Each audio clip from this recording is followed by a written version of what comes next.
What's up everybody, welcome to Mograph. My name is Matt, and in today's video, Summit 8 Basic Low Poly Animation, we're going to be making this very quick and easy lighthouse scene with volumetric light that you can actually see. Looks like there's a light bulb in the lighthouse even though it's daylight. I don't want to explain it.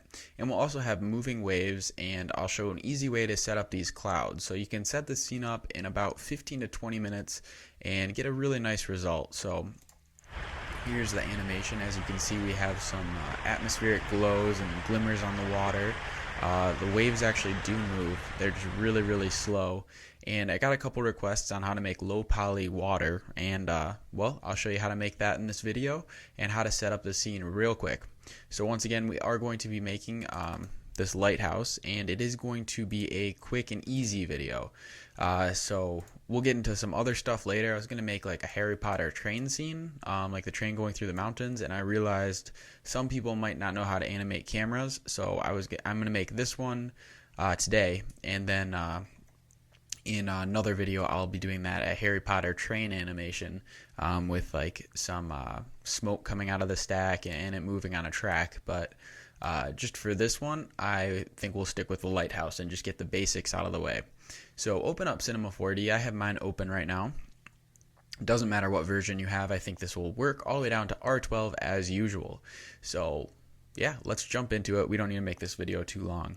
So go up into your primitives, click and hold, and we'll go down and select a cylinder. This is going to become the base of our lighthouse. So just go into your cylinder attributes, and we're going to turn the rotation segments down to, let's say, 12. And we're also going to maybe just make it a little bit slimmer. It's on some weight loss program, and also turn the height down. So there we go. We have our basic setup. Also, my grid is turned off. If you don't want to see your grid for any animation, which I normally do turn it off, go up into your filter right up here and just hide your grid. You can turn it on or turn it off, but sometimes it just gets in the way. So yeah, that's how you turn it off. Anyway, select your cylinder, and we're going to be naming this lighthouse base or main or something. I don't know. You can name this whatever you want as usual. Press C on your keyboard to make it editable, and like all our other low poly videos, just delete your Fong tag. So I press delete on my keyboard, and there we go. So now we have this nice like octagon looking shape, and yeah, so that was easy, right? Alright, so now go up into your deformers. Go down and select your, taper, and just put your taper in your lighthouse base. And I'm going to fit this to the parent. If you don't have R15, you won't have this fit to parent button, but you can just resize it like a normal person with your scale. But that button's helpful, so I'm going to use it. Okay, so now that I have my deformer on my lighthouse base, I'm going to go into my taper attributes, and I'm going to just turn my strength up, and there we go. That looks great. So now we have kind of like a crappy looking ice cream cone that's upside down.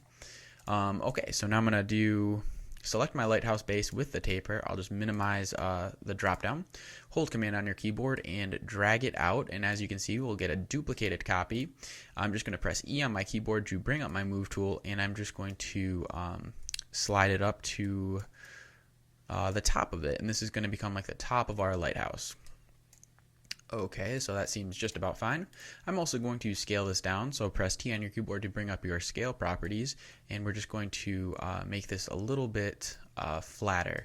And you might have to go into your taper tool again, since it did get resized with our scale, and just like get it to fit right. Mine got scaled way down. So I'm also going to turn my strength a little bit less on this one, just to not make it so ice cream coney. And I'm sure that's not a word, but if it is, hooray. So I'm going to drag this down, set it on top of my building, or what will become my lighthouse, and we will now name this like lighthouse, or we'll call it this like glass bottom. That'll work. Okay, so once again, select your glass bottom, press command on your keyboard, or hold command, and drag out your glass bottom. Make your drop down a little bit bigger, so just expand your drop down. Delete your taper object, and we're just going to move this object up on our screen. So now we have this this normal shaped octagon, and we're going to just scale this up till you think you have a decent size. That looks alright to me, and I'm going to now scale it down proportionally so it will kind of sit on the top of this glass top section, or bottom section, sorry. So duplicate your glass bottom, the one you already duplicated, so I guess duplicate it again. Press T on your keyboard and just scale this down. I'm scaling mine down to 92%, and then I'm also going to scale it up on the y-axis so it looks like it's kind of coming through the top. So since we're making like a glass object, we don't want to have a solid object. So I'll be using a bool to cut these objects. So just go up into your array objects, select your bool, drag it down, select both your glass bottom 1 and 2, which is a duplicated copy of our glass bottom. Sorry, that got confusing. Drop those both into your bool object, and as you can see, we now have it cut. So we've kind of this will like be the glass, and we can add refractions to it, so we'll make a really nice light effect. Okay, so now that you have your bool object, I'm just going to rename this glass, right click it, or sorry, select your glass object, press C on your keyboard to make it editable, right click it, go down to select children, right click one more time and go connect objects and delete. So there we go, we now have one object, and that will just be our glass. I'm going to call this glass middle actually. Alright, so now that we have our glass middle, select your glass bottom one more time, duplicate this, and we will just name this glass top. And this will be the top portion of our lighthouse, and our lighthouse will be built. Oh, whoa. Sorry, I was typing when I was talking, that wasn't helpful. So now we have a glass top. I'm going to press E on my keyboard and just move it to the top of my glass object. That looks great. I'll expand my properties, go down into your taper, and I'm going to actually turn this way up so we get kind of like a, I don't know, like a hat or something, I guess. And it doesn't have to be perfect. This video is going to just basically give you guys an easy way to go through your own workflow of creating low poly animations, especially with water. So I'm just resizing this a little bit because some stuff I wasn't too happy with. This is going to be a quick video, like I said, so everything won't be perfect. So let's add a material real quick. Just double click in your material window, select your matte, and we're going to call this lighthouse red. And we are going to go into our texture under color, go down into gradient, select that, make it 2D vertical, and at the bottom we're going to add a darker red, and at the top we'll add a lighter red. So like I said, I use lights in the scenes to actually change the color a little bit more. Like for right now, it doesn't really matter what colors you're putting on the buildings, because when you add lights to a scene, all the colors change anyway. So I added it to, as you can see, the 3 segments except for what's going to become the glass. So we're going to hold Command on our keyboard and drag out our lighthouse, red color, double click that, and we're going to name this glass. Now go into your transparency, check that box, and we're going to just turn down the brightness until you can actually see your circle again in your window, or whatever shape you have as your material. So also turn off your color channel, and we are going to keep turning it down. That seems good, and we'll turn our refraction up to 1.33, which is the refraction rate of glass, and now you can see the lines get a little bent. Also turn on your reflection. You don't have to turn it up to 100. I would drag it down to maybe like 36 or so, just so you get a little bit of a specular glow. We also do have our specular on. Also go to texture and turn on Fresnel, and just turn down the mix strength to like 6%. And that is how we're going to make our glass. So now just drag your glass object onto your glass material in your object manager, and it kind of disappears because it now has a transparent texture on it. So do Command R on your keyboard, or click this render view, or render preview, sorry, and when you do that, as you can see, we can see through our glass texture. So I have no lights in the scene yet, and I haven't done anything, but we have the basic structure of our light, so that is very cool. So let's make the middle portion of our light, like the part that's going to be glowing and emitting light. Just hold Command on your keyboard and drag out your glass middle, and I'm going to be calling this light bulb. Also go into your material manager, grab your glass, hold Command on your keyboard, drag that out to duplicate it, and I'm going to call this light bulb. And this is going to be very easy to do. We're just going to go into our transparency, change our color from white to kind of like an orangey yellow. And as you can see, we have kind of a gold glow. Also go into your reflection and just turn this down to like a sunny yellow. And maybe even go into your color and also make that yellow. And under texture, you're going to want to clear that just so you actually get the yellow and not the red gradient we had before. I'm going to turn my brightness down on that. And as you can see, we kind of have this gold transparent light bulb texture. So drag that light bulb texture onto your light bulb. Sorry, this is getting so confusing today. So just drag it onto your duplicated light bulb layer. And once again, use your axis center. If you don't know how to use that, I'm not going to say the same thing every video. Just look at the last video, and I think in the first 2 minutes of the last low poly videos, I explain how to get this axis center out and dock it. So just use that, and we're going to put our axis center, or our axis point of our light bulb in the middle of our object, and I'm just going to scale this down and move it up a little bit. So now as you can see, we have this floating glass thing in the middle of our glass, and if I do Command R, you should, well, I still don't have lights in there, but it's in there, I promise. So now grab your light, just click it and drag out a light, make it a child of your light bulb object, and do a PSR update, and our light that we just dropped into our scene is going to center itself in the middle of our light bulb. So Command R on your keyboard, and let's see if something happened. Well, nothing happened quite yet that we want. I'm going to go and click my light in my attributes, and I'm going to say visible light, and let's see if that helped. Cool. So right now it's scaled up way too large, as you can see by these circles representing the space it's going to make glow. And just press T on your keyboard to bring up your scale properties and scale it down so it's kind of just coming out of the lighthouse a little bit, like not as much as before.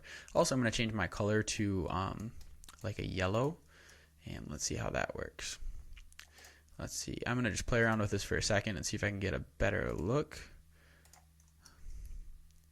A lot of lights, they're always a pain to play around with. Let's see. Just make sure volumetric. I always forget which one I did. Cool. So I'm going to actually go with a volumetric light on this one, and I'm going to turn up the intensity. So that will work just fine. As you can see, we kind of have this glow coming out of it, and we'll add lights to the rest of the scene just so we can see what's going on. So I'm scaling it up to about this size, and as you can see, we have like this light coming out of it. It looks like there's something inside of it. I might actually want to go into my light bulb texture and turn down the brightness on my color a little bit, and also maybe make my reflection up a little bit and turn my transparency also up a little bit. So sorry, that was off the window a little bit. So I turned it up to 96 just so we can hopefully see the light a little bit better. So there we go. We have this really nice glow coming out of it, and that looks pretty cool. So I'm going to grab my light, go into my attribute manager, go down into my project selection, and go to include as the mode, and we are going to select all of our lighthouse parts except for the light, and do Alt-G on our keyboard to group them, rename it lighthouse, and we're going to put this lighthouse into our include object selection on our light object. So that way, when we have other stuff going on in the scene, the light is only going to affect our lighthouse object and not what else is in the scene. So that was pretty easy, and as you can see, it looks like we have a nice little glow coming out of it, which is pretty cool. So let's go ahead and build more parts of our scene. I'm going to go into my primitives and select a plane, and I'll move it down to about the oh, sorry, don't do that. Don't make a plane yet. We're going to actually create the island. So go into your primitives and select a landscape. Select your landscape, go into your attributes, and we're going to turn the rough furrows and fine furrows, I think I'm saying that word right, up to 100%, and also turn your width segments and height segments, and depth segments down to like 20 or whatever, depending on how big your lighthouse is, whatever looks good to you. So I'm just going to move this down to about the bottom of my lighthouse selection. that looks cool. I'm actually going to hold Alt on my keyboard and click these traffic light things next to my light just to hide it for a little bit so we can see what's going on in the scene. Okay, so now I have my landscape.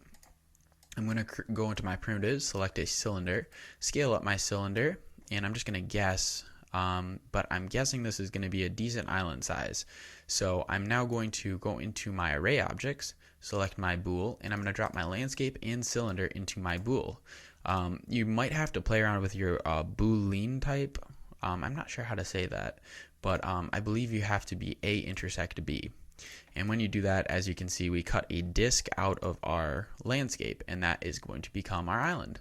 So just select your bool object, press C on your keyboard to make everything editable. Right click it and go to, select children. Right click one more time and go to connect objects and delete. And I'm going to call this island. So as you can see, this process really is going quick today. Also duplicate your red lighthouse color. Grab this one and just call this island. Go into your color and just let's make a 2D U as our type, and we're just going to grab out some greens for our island color. So let's see, that looks just fine to me. Drag this onto your island, and cool. So we have a lighthouse sitting on an island. Right now the light is hidden. If I turn it on, it'll probably see how it still only affects the lighthouse portion and not our island. That's because we set up include only. Oh, I actually dragged my light into the include only. I wanted to grab my lighthouse in there, sorry. So let's see if that changed anything. There we go. I was wondering why it was like glowing out of the top. It's supposed to stop. So yeah, as you can see, we get these really nice lines, and if I was to just click another light and let's see, I'll just move this out a little bit, and this is just going to be like our island light or something. So go into your general properties of your light and change this the shadow to area, and let's see what happens. So now we are lighting our actual island as well, and we don't need to, well, yeah, I guess we can leave that. It doesn't matter right now.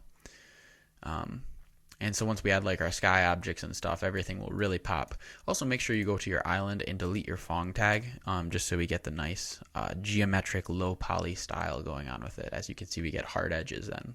So let's see.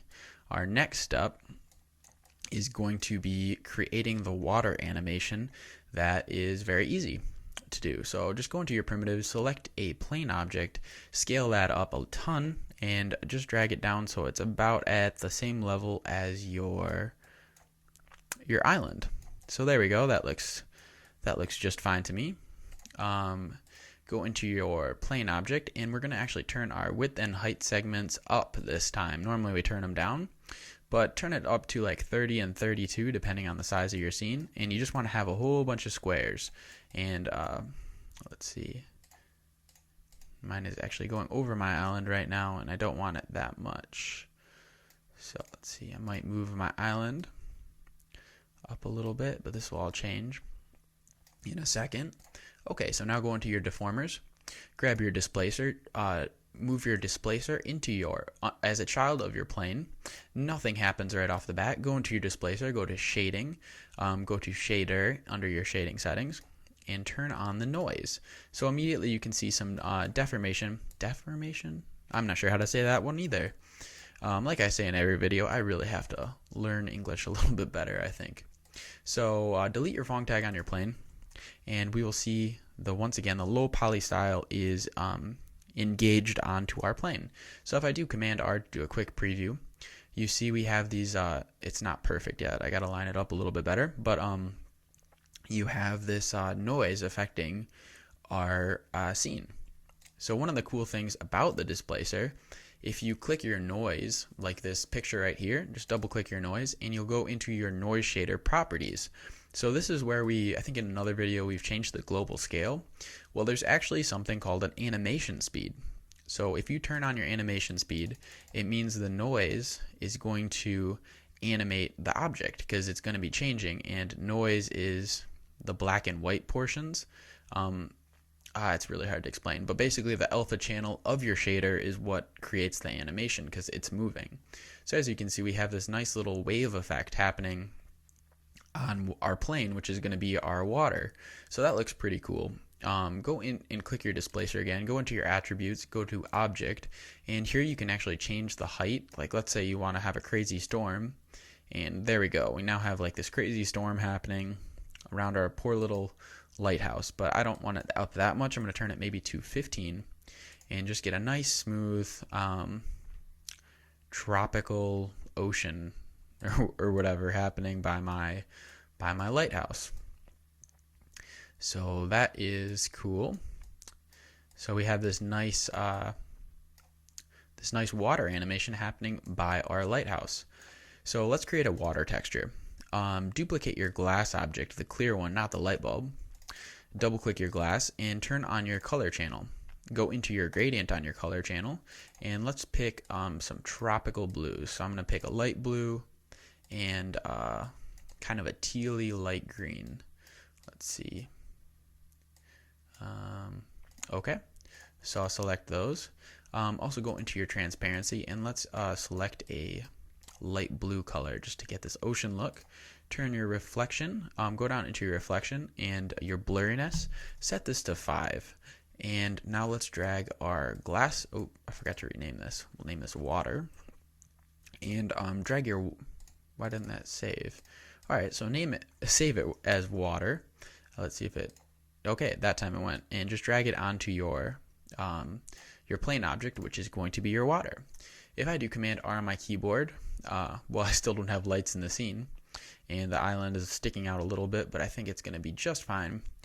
You can see we have this nice water texture going on. So I'm going to name this water, and I'm now going to go up into my my objects up here, my landscape objects I think they're called, and select the sky. Duplicate your lighthouse texture, double click that, and we're going to call this sky. Go into your color, select your gradient, make this 2D circular, select the middle one, or the far left one is going to be your middle color, and let's put it as a light blue, maybe even a little bit white is fine, and then select your other one and make it a little bit darker so you get this nice smooth gradient. And just drag your sky color, your sky material onto your sky object. As you can see, our scene lights up a little bit. Do Command R on your keyboard and you'll see our scene is really coming together quick, and we have this nice reflection going on in our water, but since we made the blurry, it a little blurry, you're not able to see everything. I think my island is sticking out of the water a little bit, so I should actually adjust this. Well, now it's sinking, but yeah, I won't spend too much time on this right now. You guys probably get the idea. So that's cool. It actually looks kind of nice like that. Maybe move my lighthouse. I'm actually going to group the light in my lighthouse and my lighthouse, and do Alt G to group them, and I'm just going to call this like building, or lighthouse again would be a little redundant, just so when I move them, they move together and I don't have to like reposition the light too.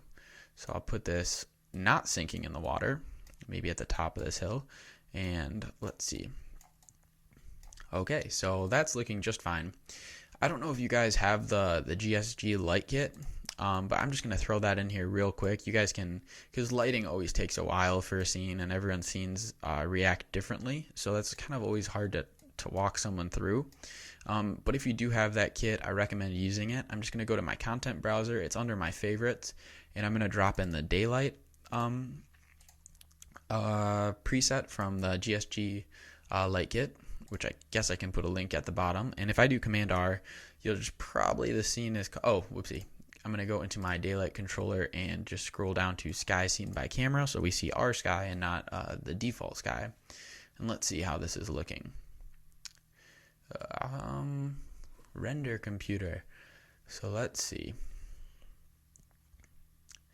So yeah, that's basically it. I don't know if I should show you guys how to make the clouds. That's also very easy just with spline objects. And maybe my water is a little bit too transparent, so I'm going to go into my transparency and just turn this down. So yeah, let's see. I'll do a quick render. And sorry, my computer's going a little slow right now. But yeah, so we have this the lighthouse, very basic, obviously.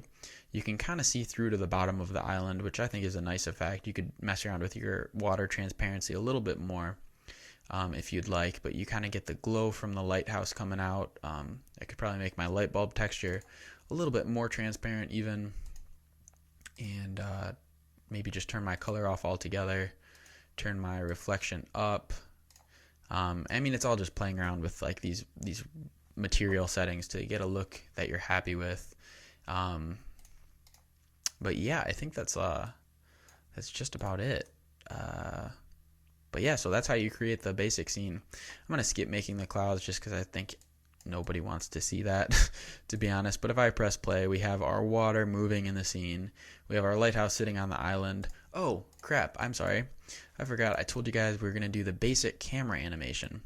So let's do that real quick. Go into your splines and select your circle spline and just rotate this so it's surrounding your island to 90 degrees.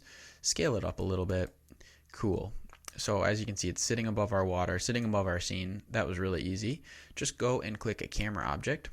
Right click your camera object, go to Cinema 4D tags, go align to spline, and under your align to spline tag, just drag your circle spline that you just created into your spline path. So now if I was to click into my camera, it's aligned to the spline, but it's not looking at anything. Like, I think I could move it around, but basically you can't move it off the spline like I'm trying to right now.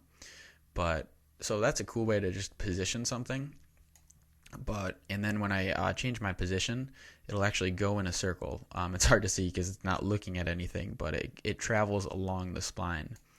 So I'm going to right click my camera one more time and go to Cinema 4D tags and go down to target. I'll click my target and I'm going to drag my building or whatever your lighthouse is into my target object, and now my camera object is always going to be looking at my lighthouse. So when I mess around with my align to spline tag, as you can see, we travel perfectly around the island, and it's always looking at it.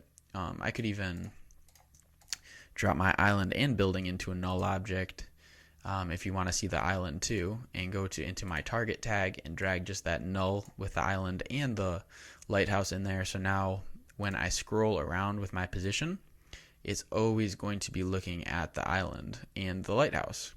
So there we go. And all we'd have to do is go to the beginning of our timeline, hold Command on your keyboard and click this little circle next to the position, and then scroll forward to the end of your animation and turn your position up to 100 or something, and click this again. It turns yellow, but you want it to be red.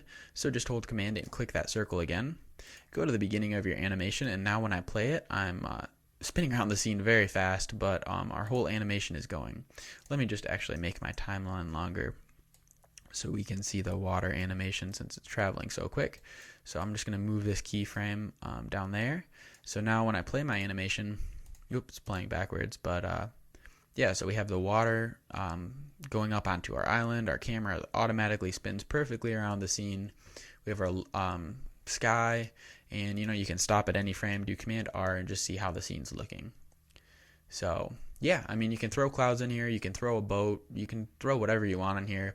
This is just a basic introduction to the low poly animation. I hope this was helpful for someone. I think I'm going to do that Harry Potter animation down the road. So yeah, sorry this video was a little quick and a little all over the place, but I hope you learned something. So yeah, that's it. That's Matt from Mount Mograph, and yeah, get your learn on. See you guys.